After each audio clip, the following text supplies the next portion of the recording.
And welcome on in, everybody, to the Check Your Brain podcast, the first one of 2024. And my guest is making her third appearance on the show. I'll get to all that here in a second, but I appreciate you folks for watching and listening to this podcast. My name is Tony Mazur. If you're watching the podcast on YouTube or Rumble, or probably going to start putting stuff on Odyssey, just may as well just spread it all across. That is my logo. You can go check me out. My podcast is free every Wednesday on your major podcast platforms.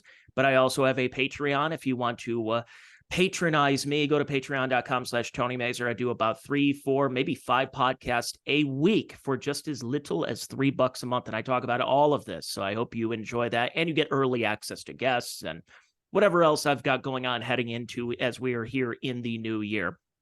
Again, my name is Tony Mazur. I appreciate you folks for watching this. And as I said, making her third appearance on the show. She was on in 2021 in August. There it is. If you want to go check it out on the Spotify. I'm on Spotify and all the others, but I figure I'd spread it out a little bit. This is her first appearance talking about what had happened to her over at Yale back in 2018. Then I had a follow-up podcast the very next year. And seeing how everything was going. So you can go check that out. And that way we don't have to get into the whole backstory and what has been going on. Go check those out for reference, and then you can come back and listen to this one, or you can listen to this one. We'll reference that and say, okay, I want to hear more from Tony's guest here. And that guest today is Sarah Braasch. And Sarah, I appreciate you for the third time. You're now in the pantheon of some of the top guests that I've had on the podcast, but we're going to talk about something related, but also completely different in the podcast. So Sarah, thanks for joining us. Thank you so much. It's my absolute pleasure to be here. I was like doing the plugs at the beginning, and the whole hoax, and in my opinion, but I think it's people are kind of getting, they're waking up, they're getting woke to it, if you will. They're stepping up and finding out what's going on.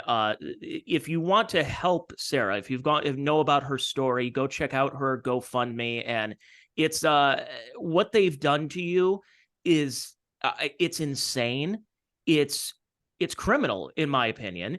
And essentially depersoning you, making sure that you're not going to make money, have a job to live life, and they're harassing you and getting away with it. So if there's anything we can do out there to help you with your legal bills, with your just like you said, living expenses right here, that it's a possibility where you can just at least have a job, live a normal life, go get food somewhere and have something. So once you hear her story and go check this out and you realize what we've been going through the last couple of years, it's very eye-opening. And that's why I wanted to have you back on the podcast. Oh, thank you so much. Yeah, not to start off on a downer, but I really I've been living a hellish nightmare. I've been living a hellish nightmare without end for 5+ years, and I would really love for that to stop. I really needed to stop. I needed to stop at this point. I just, there's only so much abuse that one person can take, and but anyway, so yeah, but the support that I have received, I always call them my tiny band of beautiful supporters. They've literally kept me alive, and their support and love and, kindness above all else, it means everything to me, means the world to me. And of course, the donations to support my legal funds are wonderful. And if anyone would like to donate, it would be amazing. And small donations are awesome because they really and truly add up quick. So I still have a $40,000 bill from pursuing the FOIA request for the Yale police body cam footage. And I ended up just having to stop appealing because I just ran out of money. But I'm also now going to shortly file a Section 1981 federal civil rights anti-white discrimination complaint against Yale. So, and we'll talk more about that. But yes, so if anyone would like to support that effort, it would mean the absolute world to me. So you got into the public eye, unfortunately, because you're always been a very private person. But in 2018, that you were which they claimed you were the oppressor, but you really it's come out that you basically become the oppressed in this case up at Yale of the sleeping while black. And I think if as people have one thing I've just been saying about 2023 and 2022, the past couple of years, people are waking up to some of these hoaxes. They've been waking up and saying, wait a second, this doesn't add up. Because I think, unfortunately for you and Amy Cooper, you were victims of the pre-George Floyd era of, oh, you're calling the cops on someone just because they're black. What is it? And then you start to, as time has gone on, people have, again, using that term, woken up and saying, that's not adding up here. So that's why I encourage a lot of people to go back into the story.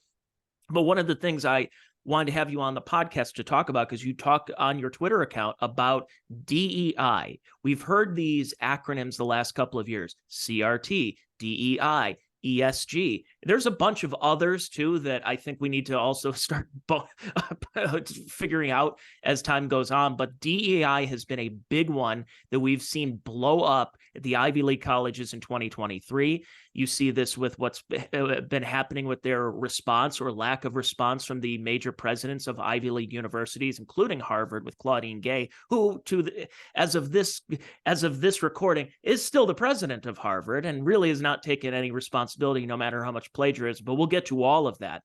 But you have a special, I guess, a knowledge of DEI and not just critical race theory, but just critical theory that you've been seeing as you're an academic. You've risen through the ranks and you've seen how this works. Talk a little bit about your experience with it, what you have seen personally, and how it's a lot of coded language that's being put out there for what it really does appear to be anti-white racism. That's right. That's exactly right.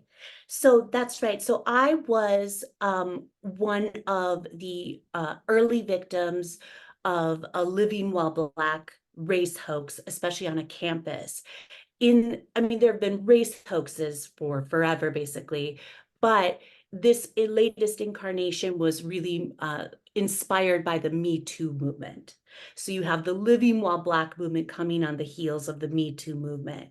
And so I was, one of the unwitting stars of as a Karen Gone Wild viral video that took place in May 2018 at Yale University.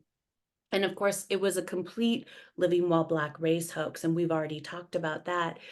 But the thing that I've really been trying to impress upon people lately, especially since people are just in an uproar over just the unbelievable, the mind-blowing sort of explosion of anti-Semitism and Jew hatred, in particular, that we've seen on college campuses, where you see, pro-Hamas mobs terrorizing Jewish students at Harvard, at Cooper Union, at Yale as well.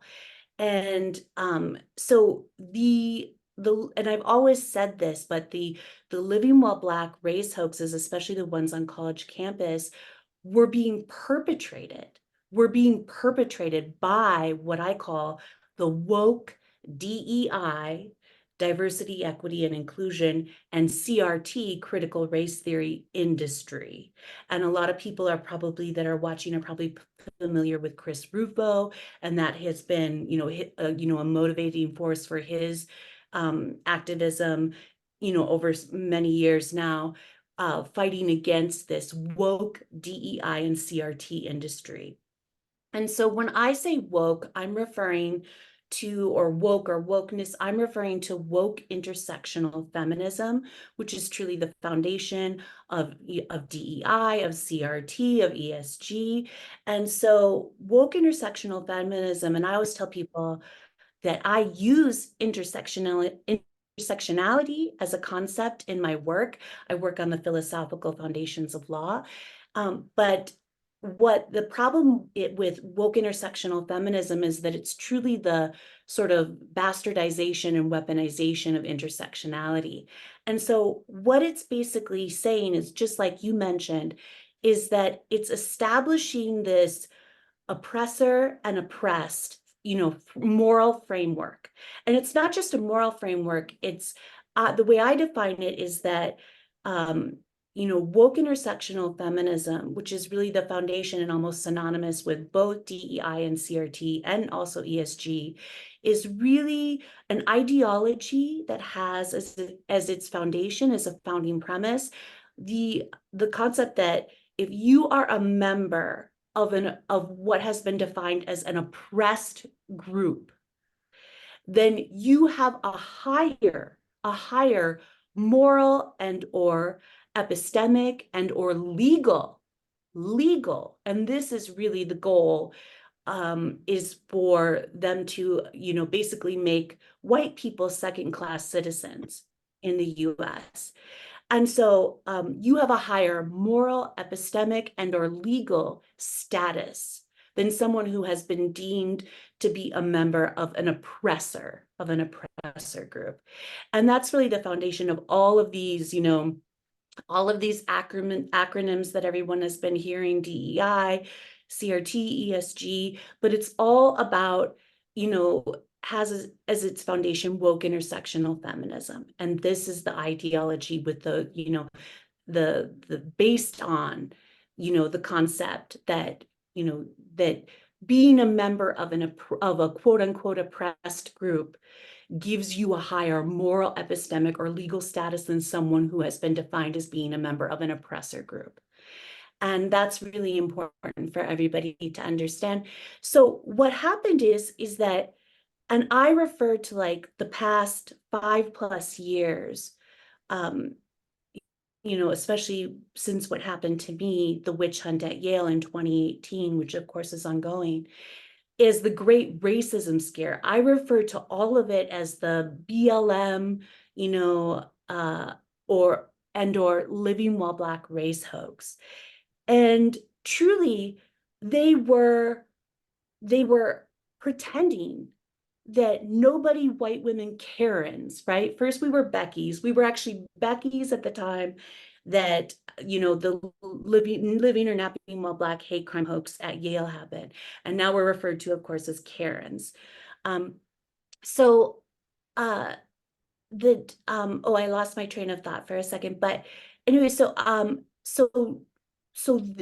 woke DEI and CRT industry that exploded. And I think that it really truly came on the heels. It was inspired by, it was already in the works, but it was truly exploded and was inspired by the Me Too movement. And I think when the Living Well Black movement happened, especially on college campuses, it almost instantly morphed into this, what I call a Black trauma, moral outrage industry.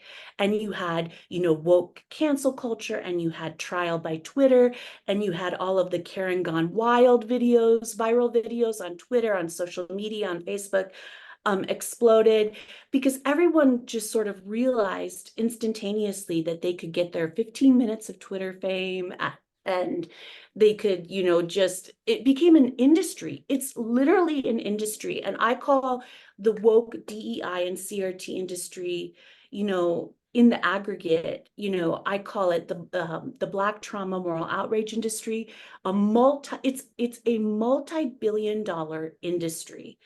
And of course, it's in academia, but it's also, it's in Hollywood, it's in the woke fake news press.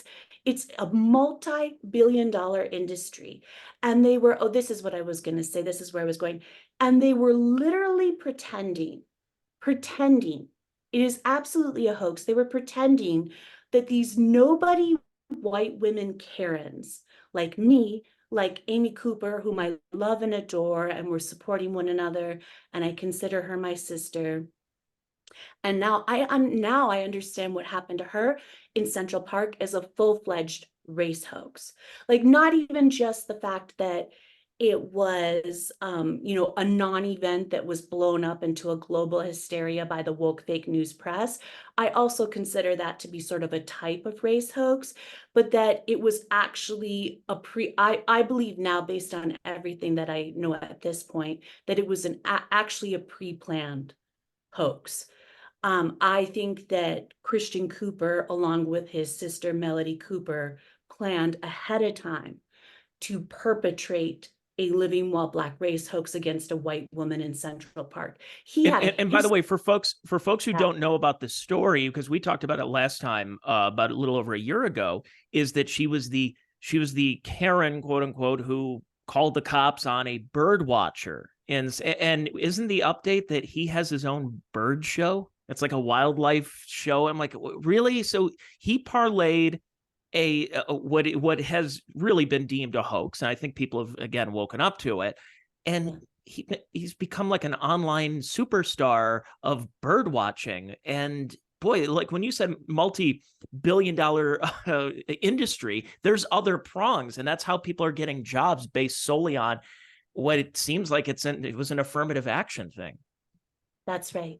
That's exactly right. Yeah, he has a National Geographic show about bird watching. He came out with a book. He has a book.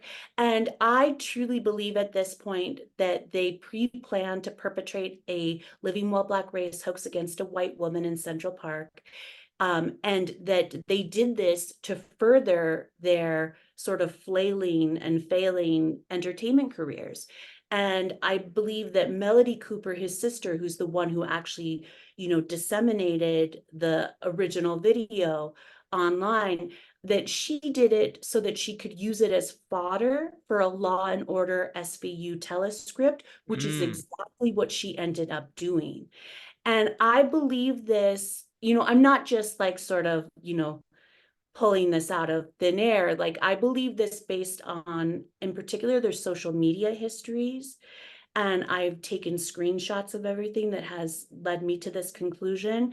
And I also believe that Soledad O'Brien in particular, the journalist, that she was involved as well, and that they were in communications and that she had agreed ahead of time to disseminate this video. Goodness.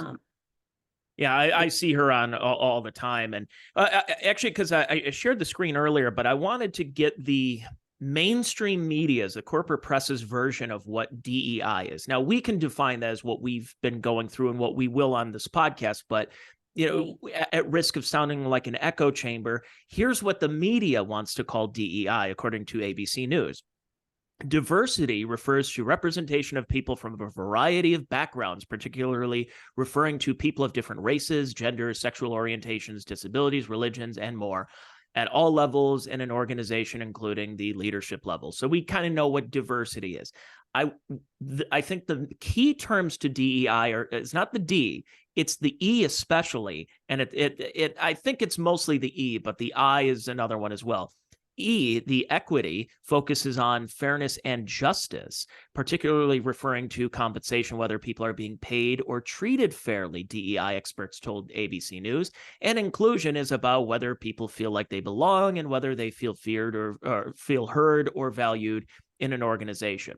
But I think the biggest thing there is equity, because the difference between equity and equality, I think normal people would say that we would like to be equal, where we have an equal opportunity, because there's an equality of outcome or equality of opportunity. I think the vast majority of people in our civilization would say equality of opportunity. You get an opportunity. If the outcome becomes unequal, whose fault is it then?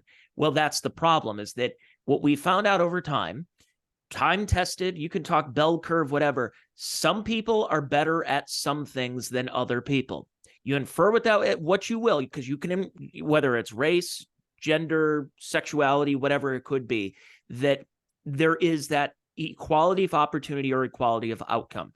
And what equity is it's that equality of outcome. We want to make sure that the playing field, this is what they claim they want. We want the playing field to be level. That's not true. It's really not true. What they're doing is they're using that oppression pyramid and trying to say, okay, well, where are you at on the level of oppression? Oh, well, you're a white male Christian. Well, you're at the bottom. But if you were Black, if you're trans, if you're gay, if you're lesbian, if you're, a little person, if you're this and that, you go higher on this hierarchy of oppression. And that's when you said earlier about the oppressors versus the oppressed. And who gets to decide who's the oppressed and who's the oppressor? Well, it all comes down to what we've been saying we wanted to avoid. What many thought the civil rights movement was supposed to be about was, hey, we're getting away from the racism, that we're not judging somebody by the color of their skin, but by the content of their character. And what DEI, what ESG, and what CRT are no. We're going to have segregated commencement ceremonies. We're going to have segregated proms. And we're going to say that, yeah, we are judging based solely on the color of your skin and not by the content of your character. So apparently that Martin Luther King guy was completely wrong, according to these people, right? That's right. That's right. You're exactly right. It's just ludicrous to think that this is where we're at as a society, where we're bringing back Jim Crow style segregation, race segregation, in the name of quote unquote social justice. It's really just it's mind blowing that this is where we're at with society. And so what really, like, just like kind of in a nutshell, and then I want to talk about how this ties into what's been happening lately on college campuses and the radicalization we've been seeing on college campuses, is that this woke DEI and CRT industry, they didn't have enough anti-Black racism, especially on college campuses, especially at elite institutions, what we perceive as being elite institutions like Yale, Harvard, Columbia, et cetera. As I always say, the demand did not meet the supply. You are exactly right. That's a perfect way to say it. And they didn't have enough anti-Black racism to sustain their multi-billion-dollar industry, right? So they have this multi-billion-dollar industry. They have to keep it going. People have written, essays and news stories about how the bureaucracy, the DEI, diversity, equity, and inclusion bureaucracies on college campuses, especially at elite institutions like Yale, has just like exploded. I think at Yale, it's something like there's like 4 admins for every student or something. That might be wrong, but it's some ridiculous number. So this woke DEI and CRT industry that has become this multi-billion-dollar industry, they don't have enough anti-Black racism, especially on campus, to sustain their industry. So they literally start perpetrating BLM and living while Black race hoaxes. And probably it's best that we just really focus on college campuses, but we could do another podcast where we talk about the entire wider BLM race grift. But and that's truly what happened to me. And just like in a nutshell, people should go back and watch the other 2 podcasts. And I think you should start. I think I want a jacket. You know how like on SNL you get a jacket when you hosted the show 5 times? Yes. So if I hit 5, I think I should get a jacket. Yeah, you're at the Alec Baldwin, Steve Martin level. That's right. So, and by the way, you mentioned about college, because a lot of this goes back, because you mentioned the Me Too movement, but it is a little bit further back. And I've been thinking about this a lot. Do you remember in 2012, we had been in the years leading up to it, that 2012, it was the Mayan calendar was ending, and this is when the end of the world was. Right. And, we all laughed about it. We're all like, yeah, the Mayan calendar, so what? And then you wake up the next day like, hey, we're all living, right? But I think in a weirdly philosophical way, I truly believe that once that Mayan calendar changed and that was the end of it, we began a new world now. So since 2012, the New York Times, the Washington Post, these massive magazines post Occupy Wall Street, everything has ticked up where they say racism, white supremacy, transgenderism, all of the buzzwords that we know now. You didn't really hear a massive uptick in any of that until around 2012. And ever since then, it's one hoax. It's one thing being perpetrated after another. And I remember in 2012, I think I mentioned this on one of the podcasts that we did a couple of years ago. Oberlin College, which is about 40 minutes from where I'm broadcasting from right now, a liberal arts college, and I mean a really ultra liberal, putting the liberal in liberal arts there. And they had two race hoaxes that have popped up in the last decade. One of them I remember vividly was in 2012, where they claimed that there were nooses and that there was someone with a Klan hood walking around the campus. And what it came out was, it was a woman who was having a, shall we say, a one-night stand, and she was doing what's called the walk of shame back to her dorm, and she didn't want people seeing that she was leaving at like 7 or 8 o'clock in the morning, whatever the story was. So she put a sheet over her face to obscure, and someone said, "Hey, that's a Klan hood. I can't believe this is happening." And then finding nooses. Well, it came out that it was a bunch of college incel types that were just like, yeah, well, we're just trolling people. But it was a Maoist struggle session type of thing where the dean of admissions and the president had to come forward and say, "Oh, we disavow racism on our campus. See, we're Oberlin and we're this." And then a couple of years ago, there was another one there was a bakery that eventually, after years of litigation, after years of trying to negotiate, the college had to pay, I think, upwards of $36 million for it. But it was another one of those cases of, hey, here's another hoax, and that they were targeting that specific bake shop to get them in trouble. And what happens is, when we hear the term dog whistling, the ABC Newses of the world, the Washington Post, the New York Times, and then you have the grifters, the Ibram X. Kendi, aka Henry Rogers, or Nicole Hannah-Jones, or Jameel Hill, or other people.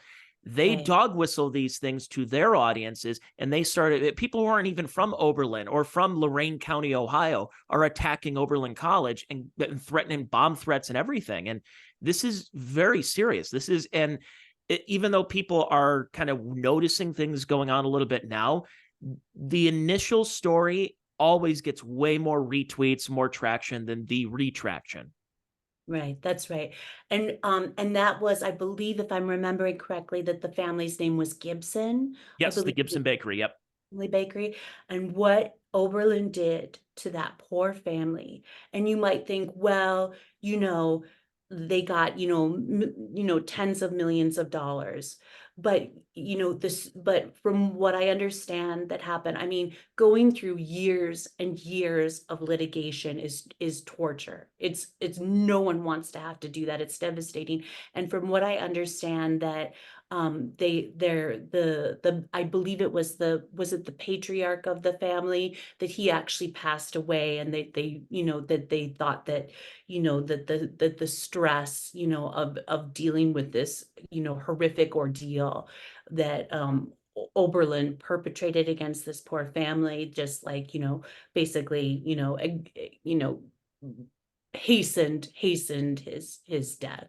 And I just feel so bad for that poor family. I'm so happy that they finally there you go, and that they finally attained some semblance of justice. But I'm sure that if you asked any members of that family if they would rather have both her husband and father-in-law died over the course of the court battle.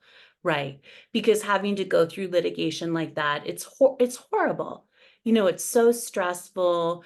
You're being dragged through the mud, in the press and by opposing counsel. And it's awful to have to go through that. So I'm so happy that they finally did attain some degree, of justice and vindication. And of course, as it said there, the college did not apologize, and Yale has not apologized to you. And these they're emboldened. They're not going to apologize. They're not going to say anything they did was wrong, because then that goes against what their DEI standards are. So that takes us to what we've been seeing since October at these Ivy League.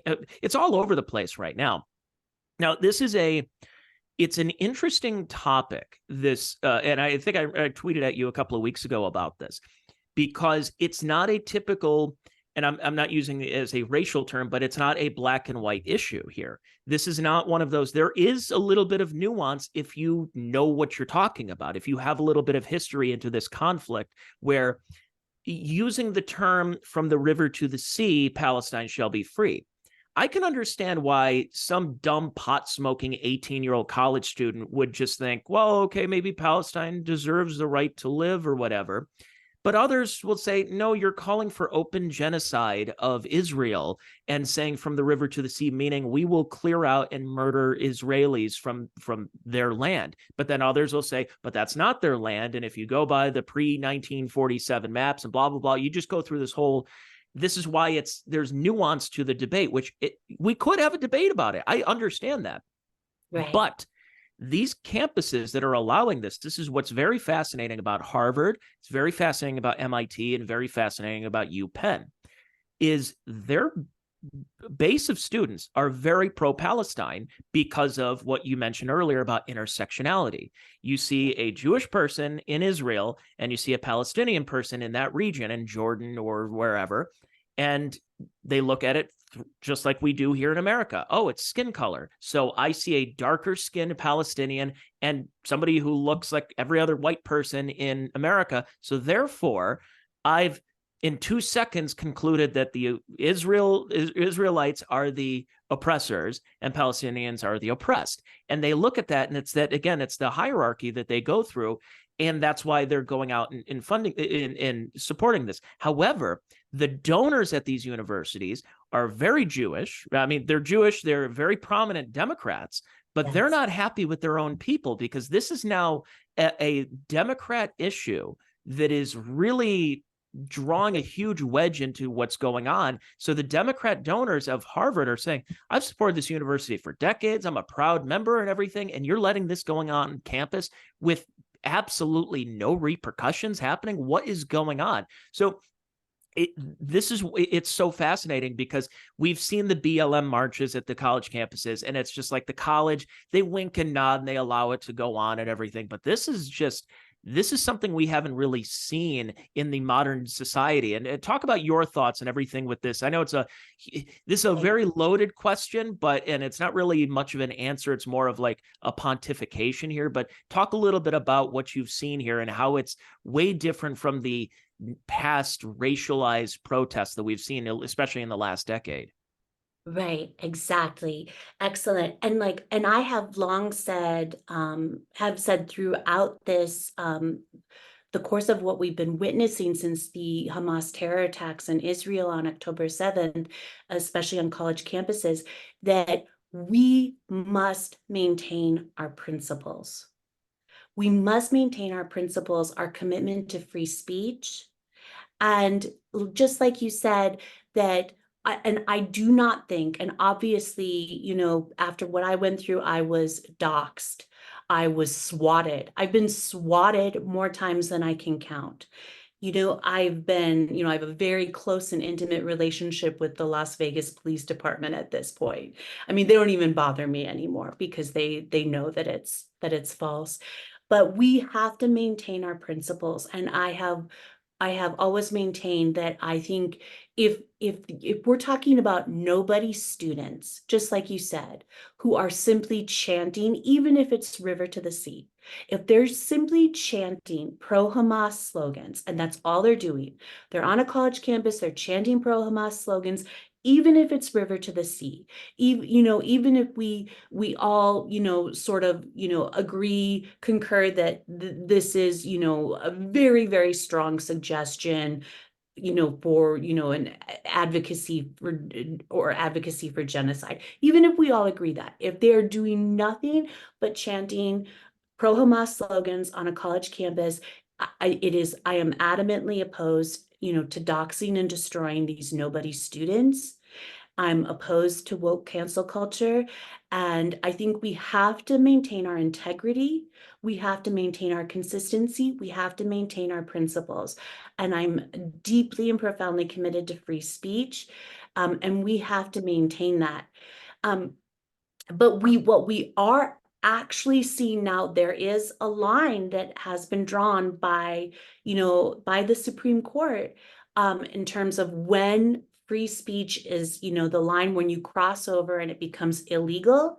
And so obviously, harassment, and when you're targeted harassment of someone, and when you're obviously making like very specific and explicit threats, simply chanting river to the sea is, and you're not directing it towards anyone, is not an explicit or specific threat.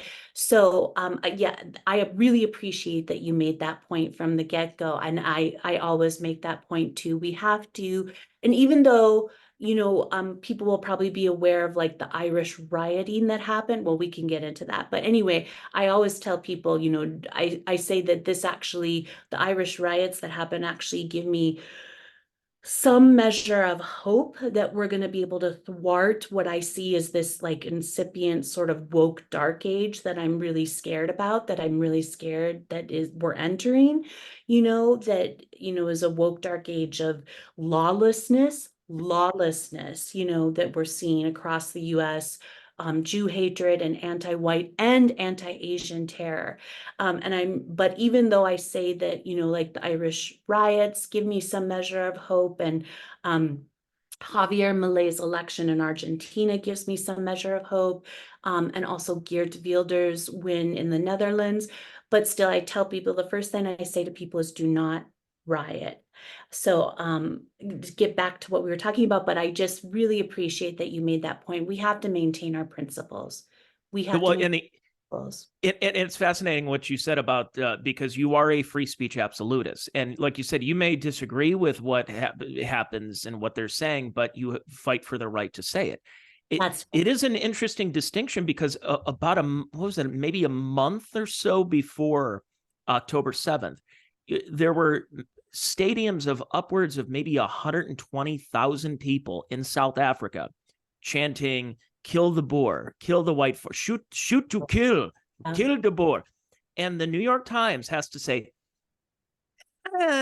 there's nuance here. There's a gray area. They're not calling for genocide of white farmers. It's just an old anti-apartheid jingle and chant that they would sing. And eventually they came out and they said, no, that is what we want to do. So if you had that in America and saying, kill the Boer, shoot to kill, that's way more of an overt call for violence and genocide than saying from the river to the sea.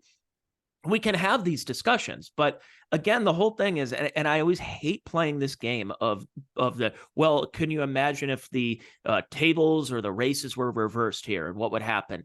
And it's kind of a losing argument if you resort to it, because as much as, yes, I would like to play that, say, imagine if you said this about this group or whatever, what would happen to you? Oh, you'd get fired, you'd lose everything. So why isn't this group?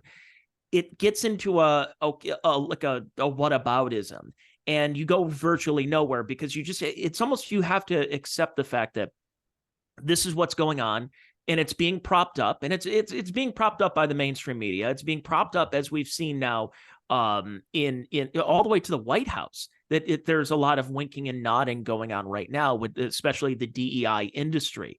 This is something that they're bringing them to the White House and meetings. So this isn't a fringe industry that's happening on some small college campus in Ohio.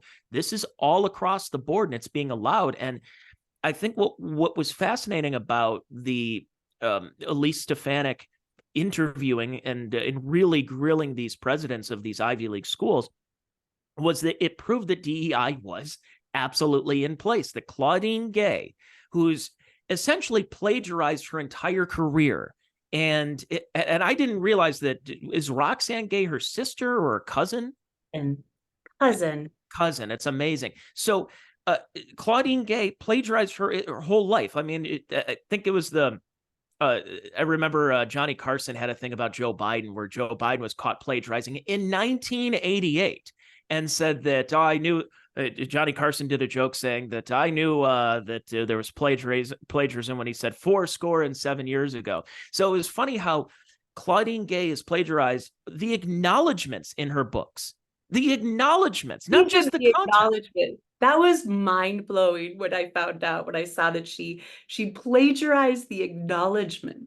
It was incredible. Yet the other two presidents got the boot, but she's still there. Why? Because of what we're talking about, DEI. She checks the box that she is a strong Black woman, the first president who's Black at Harvard, blah, blah, blah, blah, blah. But her credentials are nil. She has no credentials. She's lied about her credentials, yet she's still in place. And I got to say, and I know other people, Michael Knowles has talked about this and others, I love the fact that she's still there right now because it shines a spotlight on exactly what we're talking about. It exposes it. So did, I believe the president's name at MIT, I believe it's Kornbluth, is that right? I think so, yes. Did she actually get fired? I know McGill resigned, or basically was forced to resign. She may have been forced to resign too, but yeah, they both are not in those positions right now. Okay, got it. Which I believe isn't one of them or both of them Jewish too? I don't know that, but yeah, that could be, but yes, it's very interesting.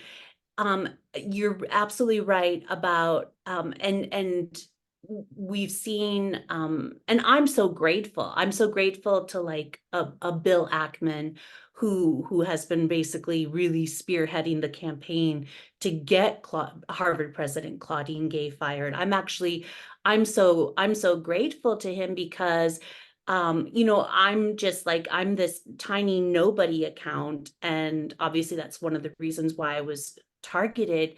And I don't think Yale ever thought I was going to fight back like this, so, and I will never stop fighting for justice. I just don't have it in me. I don't even care anymore if it kills me. I will never stop fighting for justice. But I'm so grateful to him because, I really need someone powerful like, Chris Rufo, Elon Musk, and Bill Ackman to speak out against the woke DEI and CRT industry. And of course, I think that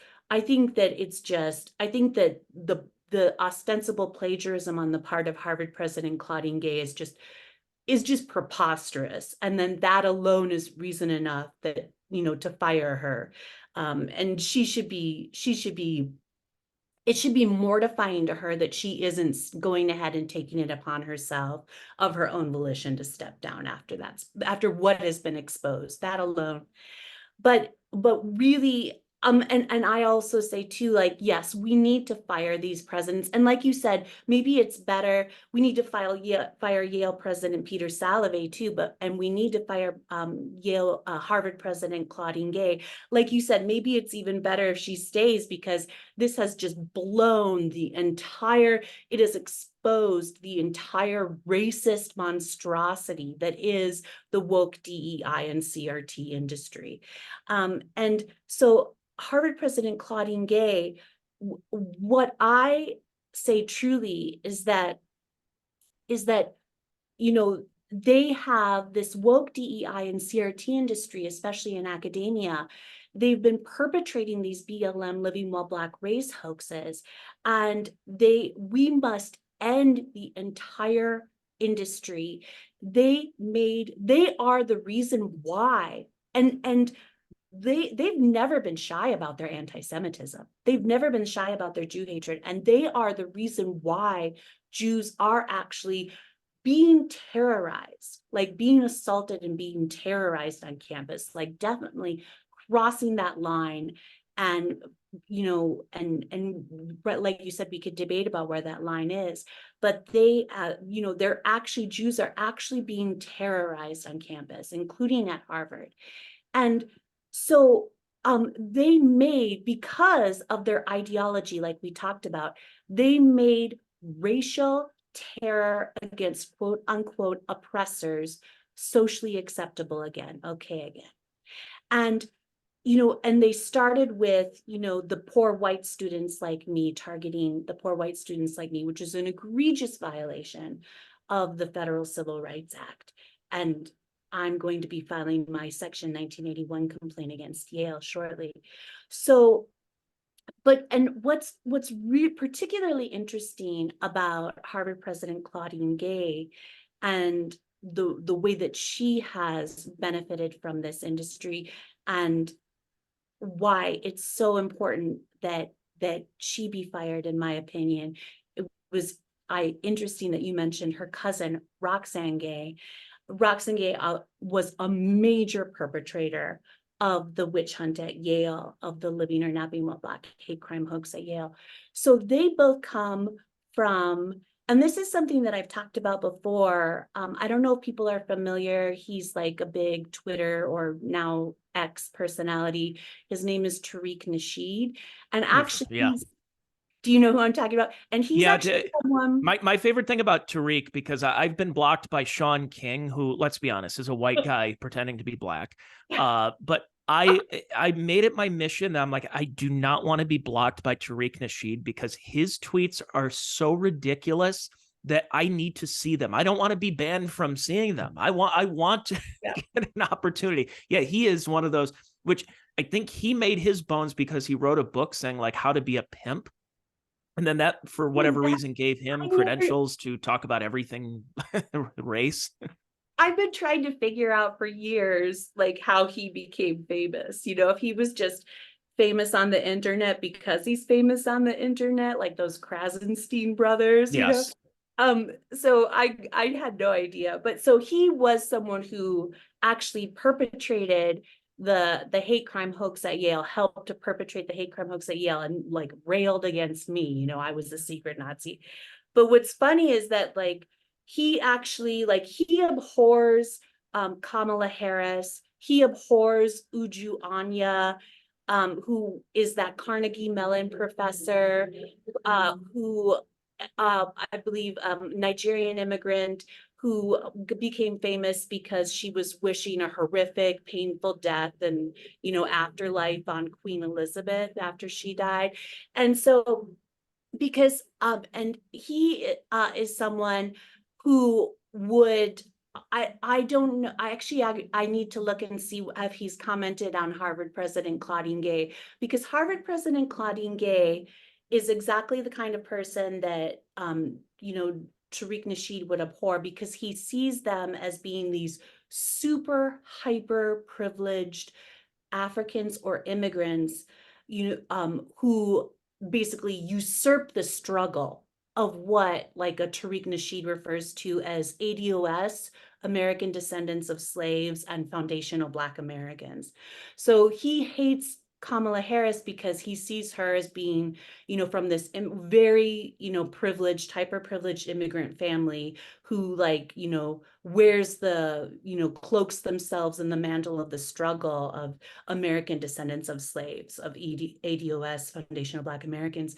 And Harvard President Claudine Gay is definitely, someone who falls in this category. Her and her cousin Roxane Gay are from this super privileged, I believe it's Haitian immigrant family, and that they are also, as I pointed out, the primary beneficiaries of affirmative action have been these super privileged Africans and immigrants.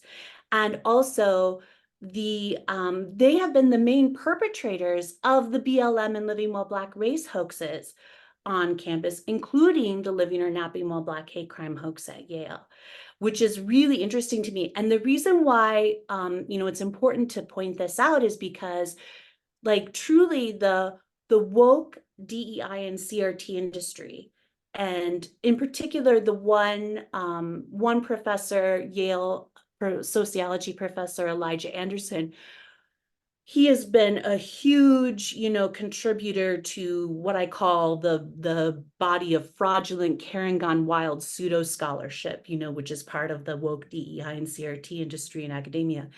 And so he has this book that he published within the last year and a half or so, called Black in White Space. And so when I basically expose him for what he did to me during the witch hunt at Yale, I like to say that I'm going to write a book that's called, uh, Poor White Trash in Woke Space. Because truly, thank you, that's perfect. So truly, they are not, that this space, especially these elite, academic institutions like Yale and Harvard, they're not white spaces. They are woke spaces. Mm-hmm. The woke DEI and CRT industry are these incredibly privileged persons like Harvard President Claudine Gay that are protecting their woke privilege. They're protecting their woke space, and they are targeting poor white trash students like me, using me as their Nazi to justify implementing in particular, Yale's Maoist, vast new woke DEI and CRT bureaucracy belonging at Yale, which is what they did. And they paid Ibram X. Kendi this obscene sum of money to participate in that. Yeah, So, wasn't it like 30 million, and they realized that there was nothing that he has done since 2020, since this department? It's incredible, the grifting. And you notice that their histories are very checkered with what their majors were in and how they've gotten tenure. I remember what's his name? Toure. I remember I yes. booked Toure on my show many years ago, and I looked into it, and I think his dissertation or his maybe a senior thesis was on Prince. Like not a Prince as in the musician from Minnesota, Purple Rain. And I'm like, wow, so you could just do something on your favorite artist and then that makes you qualified. Yet over the summer, this is kind of, as we mentioned about DEI and ESG, this is blown up with affirmative action with this case at Harvard and at what's the other college? Was it North Carolina? I believe it was UNC, Oh, about right. affirmative action that we had been surmising that this has been going on for a while, which is not just an anti-white, but it's also anti-Asian as far as test scores go.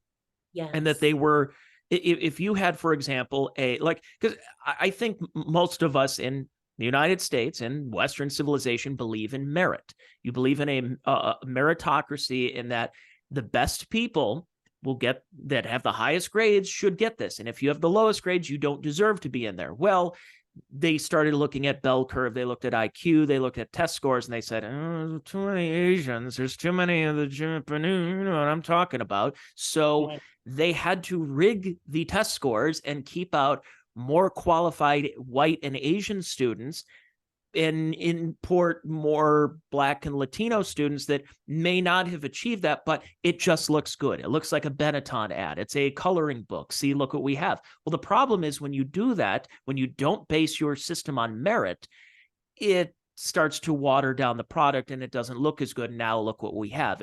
I use the sports example all the time, but let's say that the greatest basketball players in the NBA happen to be Black. Okay, I'm a white guy who's 5'11". I played varsity basketball. I don't deserve it because we want to balance things out. We want to make it more representative. No, I believe the best people should be there for the best jobs. I believe the smartest people should get into colleges based on their grades and what they can bring to the table. But DEI, but ESG and CRT and all the other acronyms, they say, yeah, but if it doesn't benefit the way we want to push this narrative, then it needs to be changed. And that's the big problem with this. That's right. You're exactly right. You're exactly right. And just to piggyback on everything we've been saying and to come back to Tariq Nasheed's, argument about, he just rails against these, super privileged Africans and immigrants.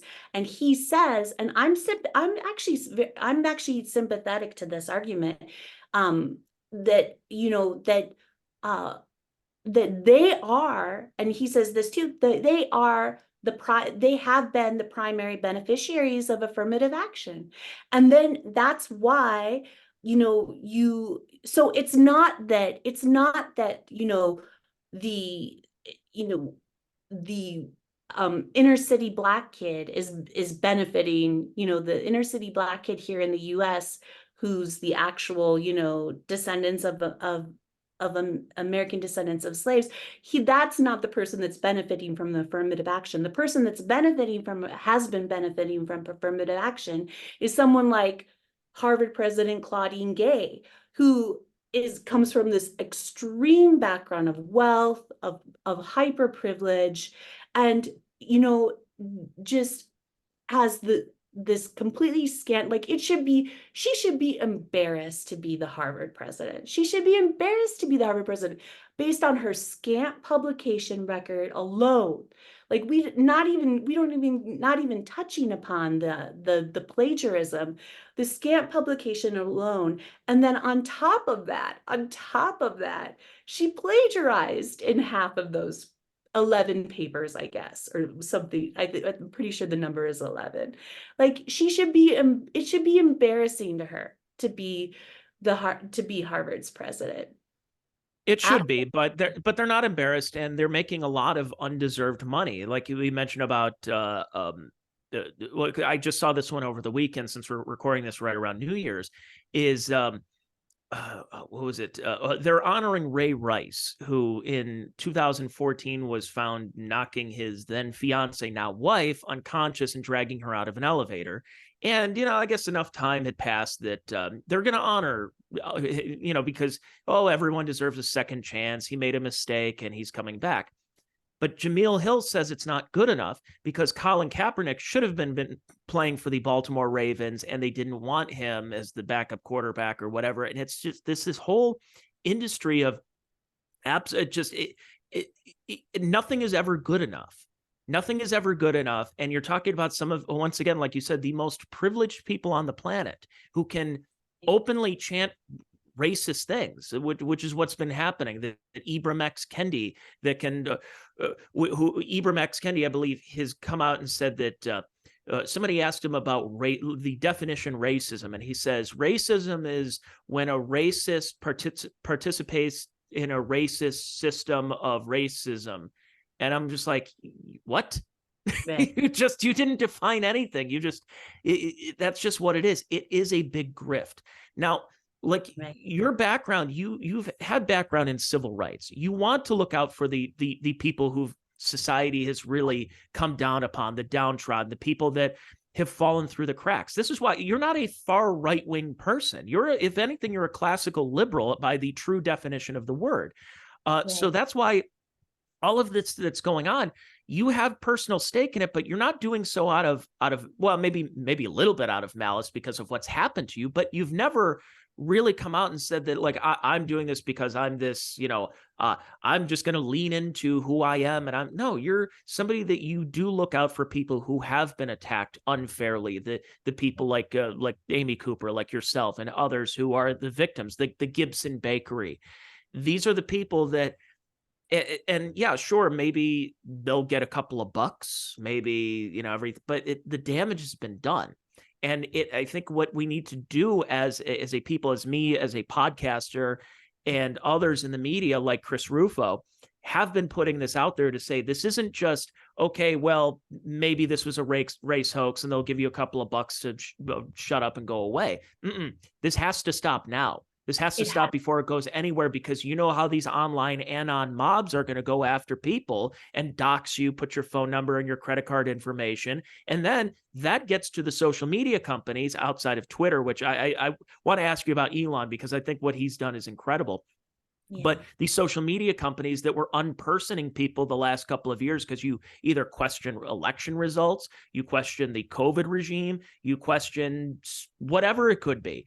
And they were debanking you, not saying you, but like people like Alex Jones and Laura Loomer and Milo Yiannopoulos, they were getting unpersoned and they couldn't defend themselves. And that's what happened with you, is that you had a situation where you didn't have the platform at that place to defend yourself properly, while everybody else with 2 followers to 2 million followers were attacking you and attacking your character. That's right. That's exactly right. And for me, it's like, and I always say this too, is that people might not care about the destroyed lives of nobodies like me, right?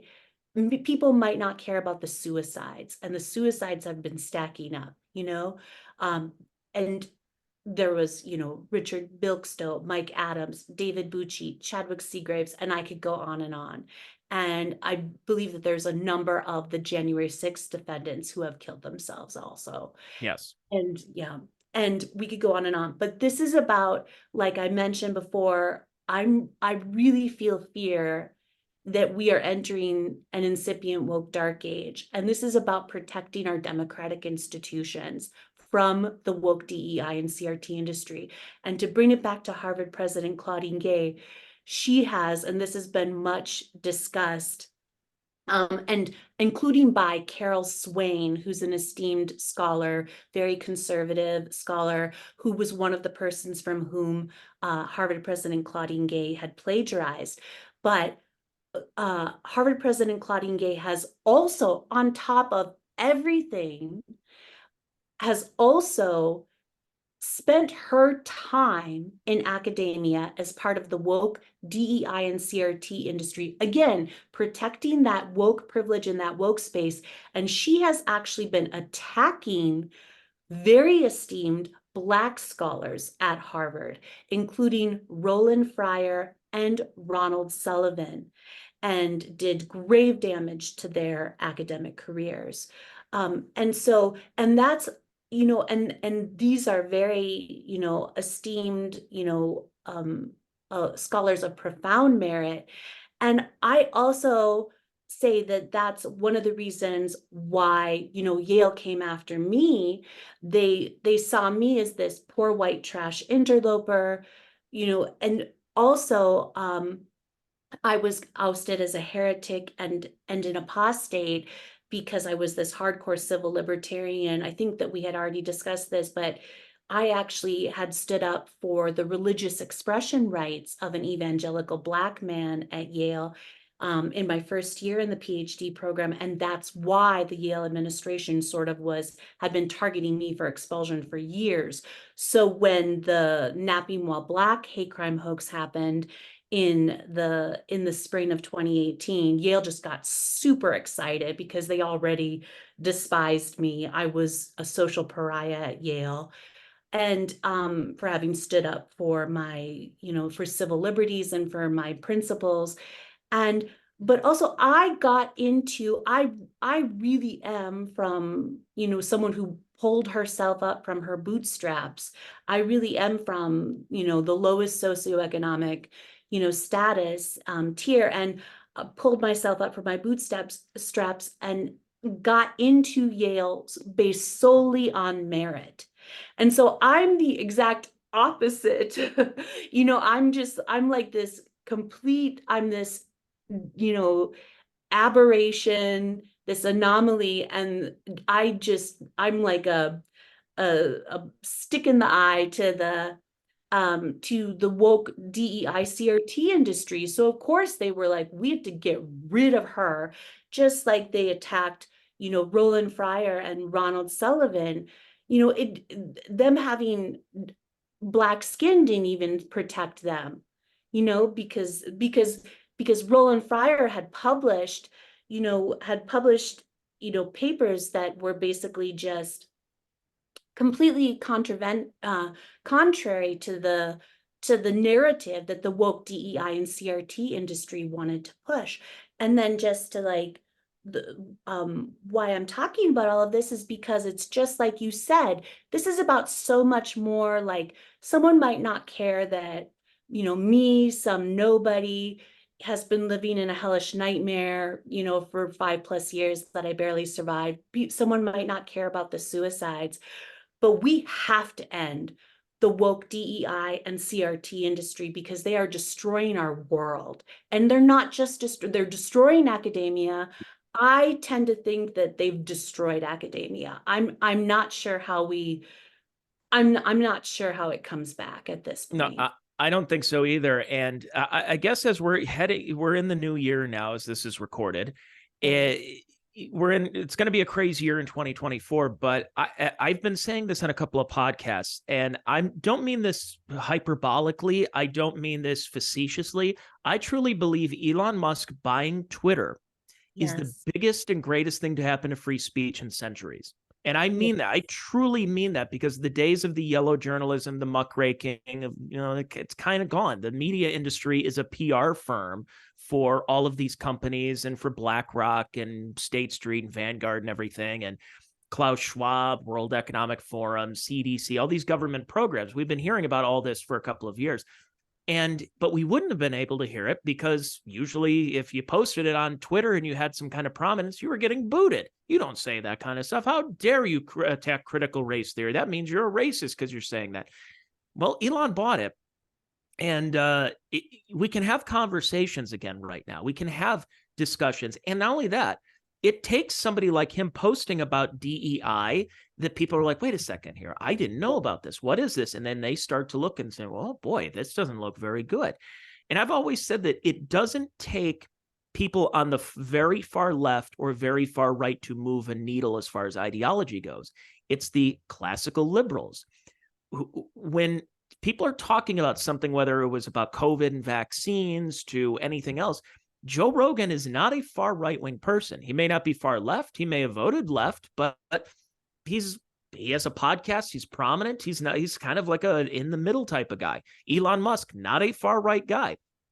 But that's what it takes to start moving the needle, or having people that are not so far on either end of the spectrum to get their ideology across. The problem with the DEI industry is they are so far left. They make anybody who's not at their place look so far right. That's why they call everybody a Nazi who does not agree with them. Again, their demand for Nazis, just like with racists, their demand for Nazis does not meet the supply. So here we are, it's 2024. People start to know that DEI, and it's starting to get equated in a negative way, that they're going to have to, you're already seeing they're starting to manipulate a couple of the letters in the acronym, that they're going to change things a little bit. We also heard about critical race theory the past couple of years. They're saying, no. Our schools are not teaching critical race theory. Now they are, but they're not talking about it from the capital CRT. It's just they're teaching race theory that is critical, but they're not calling it that. So it's kind of like they're messing around with the with their language and everything, but it's still going on. But people are waking up to it. That's why these school boards are changing. It starts at that low level, that they're getting them out there that are teaching that. I mean, think about how racist something like critical race theory is telling kids that no matter what color they are, that white kids are way more privileged and they will be better at everything than you are. Like, what are you telling a young black kid about the talk? To say that you're going to amount to nothing, the police are going to pick you off for sport, you'll never get hired anywhere. I mean, what kind of self-esteem is that to do to a young black kid in America when all this other stuff is going on? And then also telling white kids, yeah, you're also racist too, and you need to repent for your sins. It's racist all around. And that's not, I'm using that language because it truly is. It's not me just saying, oh, I just think it is. No, it's legitimate definitional racism. That's right. You're exactly right. Everything you just said is exactly right. And starting with, like, thank God Elon Musk bought Twitter. Thank God Elon Musk bought Twitter. And I always say this, I say that, we only really have free speech right now in the US because Elon Musk bought Twitter and turned it into X. And also, it was pure genius that he did away with the legacy blue check mark, which was truly, for the most part, being exploited by the woke fake news press.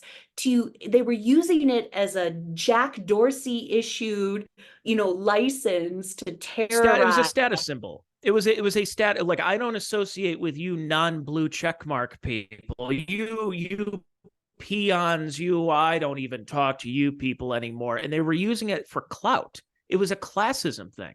Well, and they were claiming it as like a license that designated them the arbiters of truth. So they were like, if I tell you that this person is a racist or an anti-Semite or whatever, then, I have my legacy blue check mark, my Jack Dorsey issued legacy blue check mark, and I'm the press, I'm the New York Times. So, and they just did it again to Elon Musk. They tried to smear him as an anti-Semite to destroy X. And then you had that, the outflux of advertisers. Some of them I'm understanding are coming back now. But and then that was right after that was when Elon Musk, he was at some sort of convention talk, something where he said he told the advertisers that were fleeing X because he was being smeared as an anti-Semite by the woke fake news press. And remember, Ben Shapiro stood up for him. And so Elon Musk said, "Go fuck yourself." Remember? It was amazing. I loved it so much. And he doubled down on it by saying, "Yeah, so you're going to boycott," and then go fuck yourself again. which was so funny because he is coming out against Bob Iger, because Bob Iger puffed his chest out saying your platform is promoting anti-Semitism, and now, and of course it's come out that no, that's TikTok. Twitter is not actually promoting anti-Semitism to the levels that TikTok is, but he's not pulling Disney stuff off of TikTok.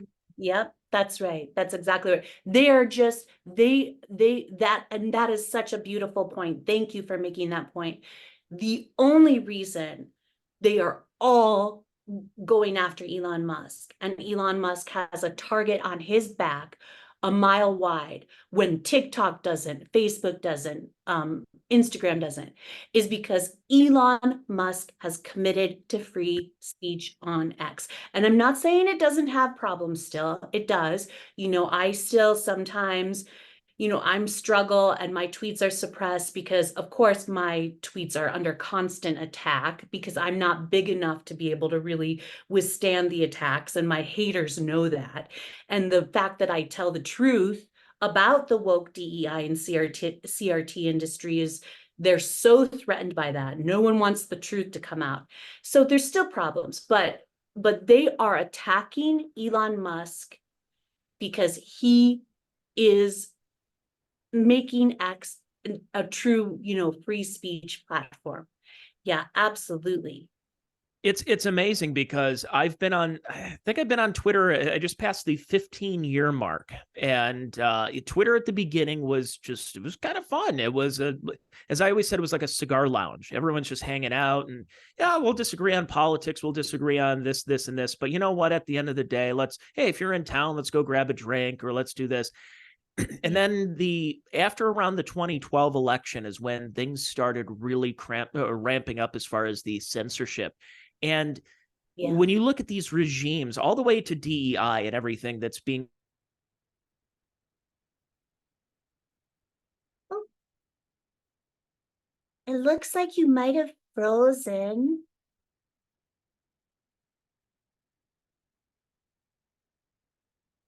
Oh no. Can you hear me okay? Can you see me? Let me see here.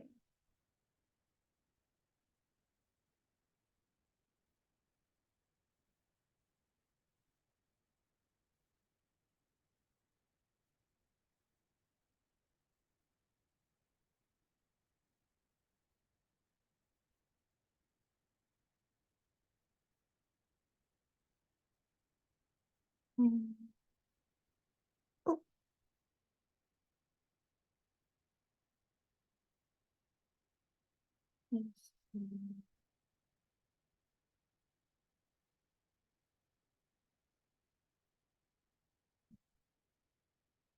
Oh, are you coming back?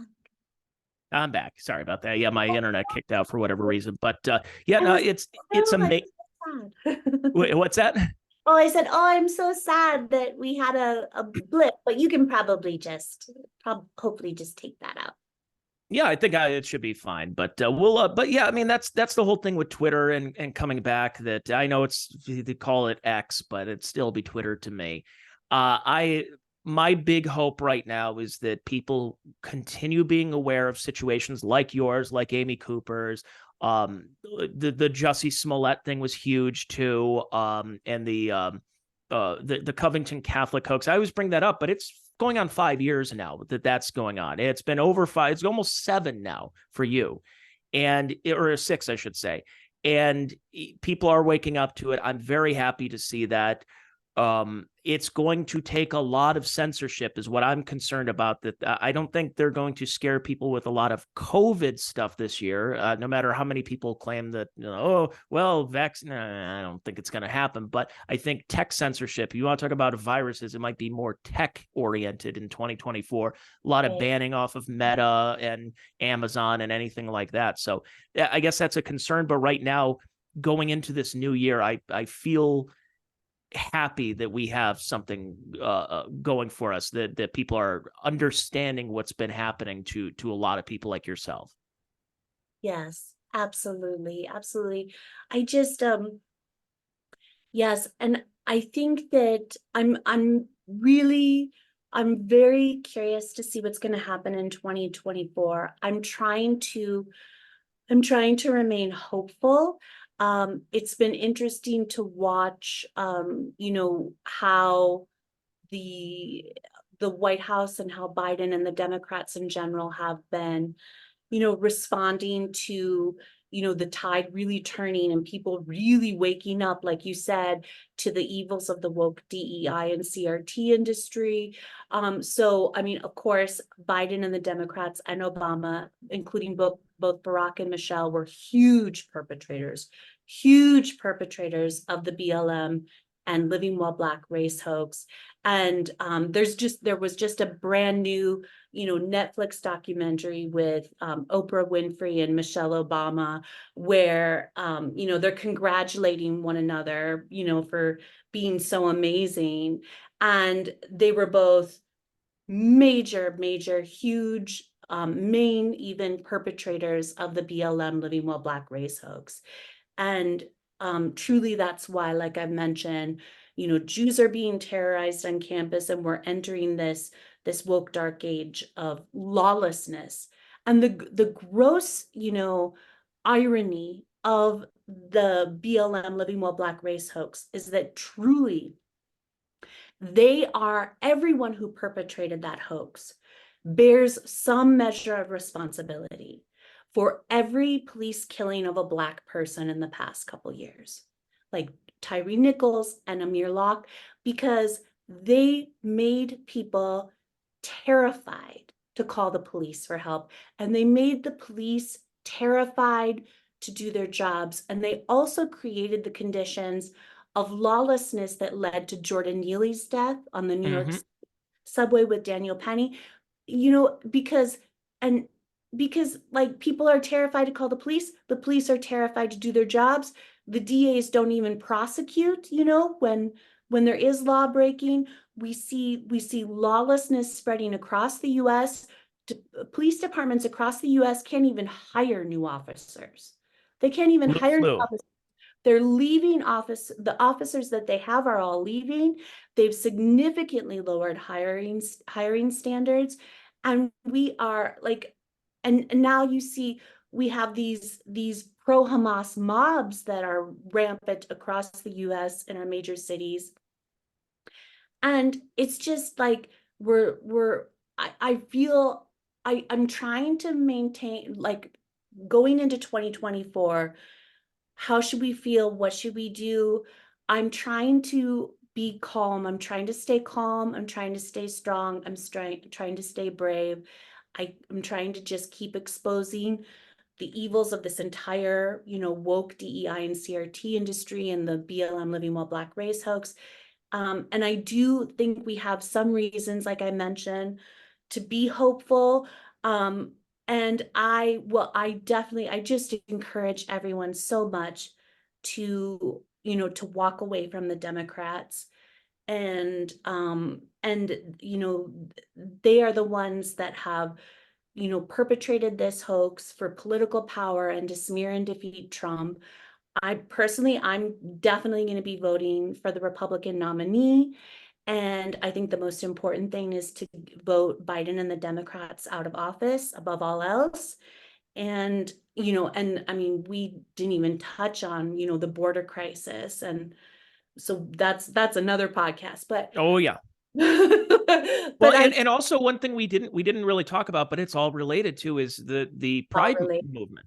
is the LGBTQ movement, because again, if you're a classical liberal, you go, well, everybody deserves a right. It doesn't matter. The government shouldn't get involved in the bedrooms and everything. But it's not that.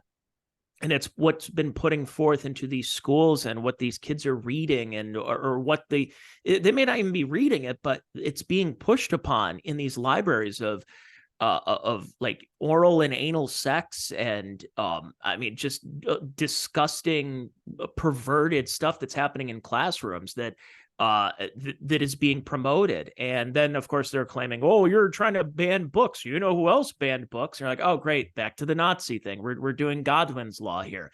So it's incredible because it really is all related. And what we mentioned about the about intersectionality, you say, oh well, you're trans, you're gay, or whatever. And I think a lot of that too is because people can't come out and say they're proud to be white. So you have a lot of white people that go, well, I need some kind of identity. And that's where you see the stat that came out that was so alarming last year that said that nearly 25% of girls 13 to 17 identify as queer.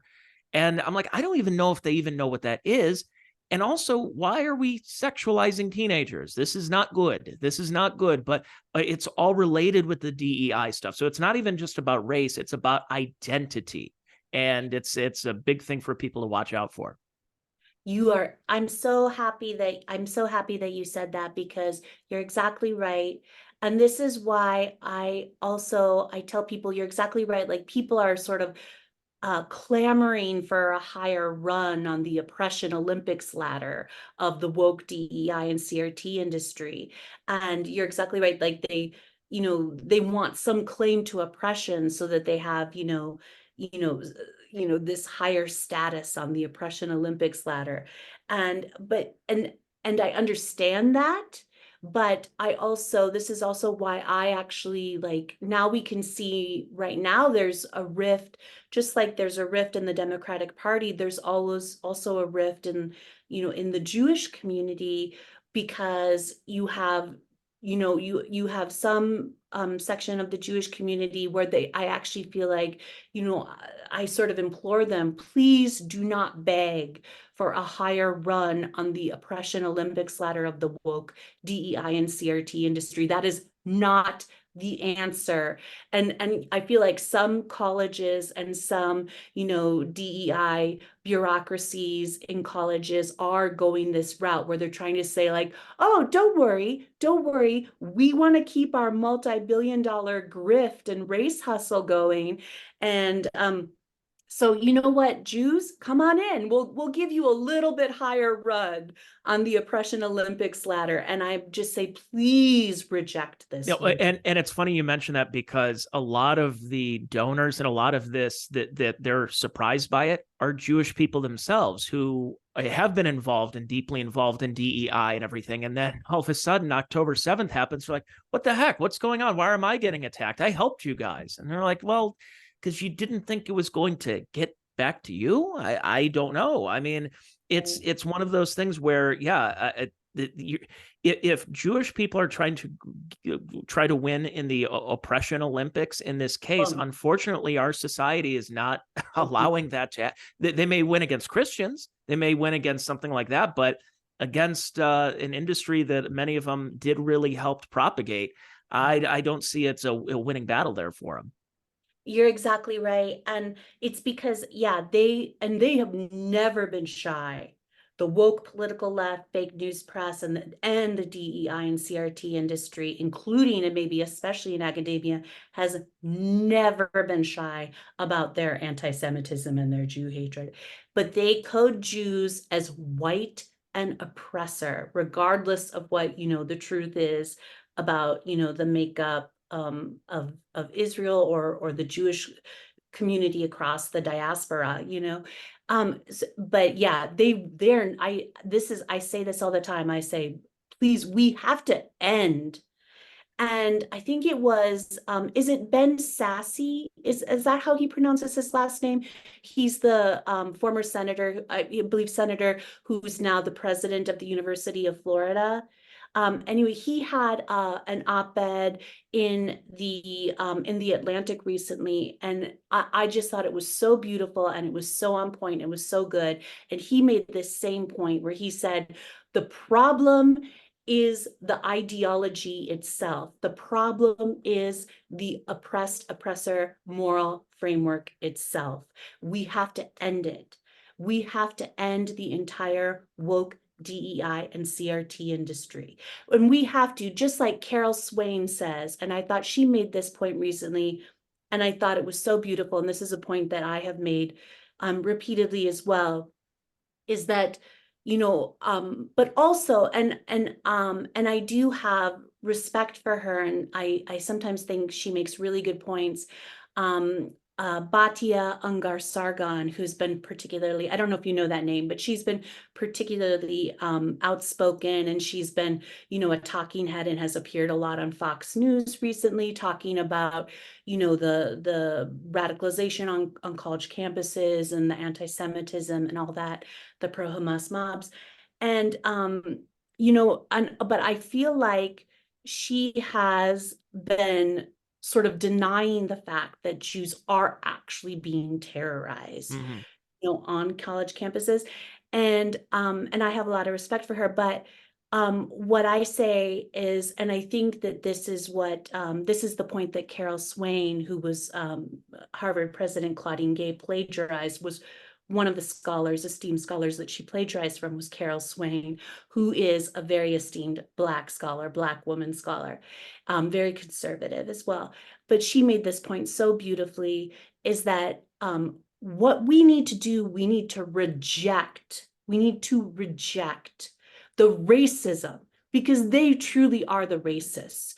They're the ones perpetuating racism. They're the ones bringing racial terror back. They're the ones bringing lynch mobs back. They're the ones bringing Jim Crow segregation back. We need to end the woke DEI and CRT industry entirely. And we need to not only apply the rules of the schools and the student codes of conduct in a colorblind manner, but we need to abide by the letter of the law of the Federal Civil Rights Act, and we need to apply the Federal Civil Rights Act in a colorblind manner. That is what we need to do. That is the answer. We need to re-embrace the spirit of Martin Luther King Jr.'s, beloved society, and, and what he said about, judging people by the content of their character and not the color of their skin. We need to re-embrace that ideal of the civil rights movement. That's what we need to do.